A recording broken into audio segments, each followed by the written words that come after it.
तुमने हमारी बहुत खिदमत की है गुलाम, और हमारे बेटे की भी।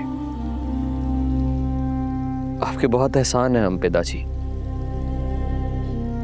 हमें घर में रहने की जगह दी, पाला, पढ़ाया, डॉक्टर बनाया।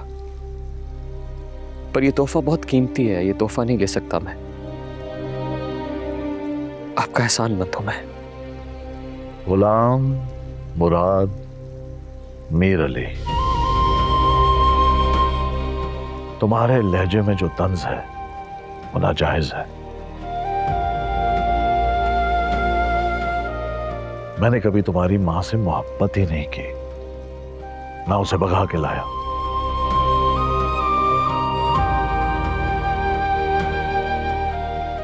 तुम मेरी मां की जल्दबाजी का नतीजा हो।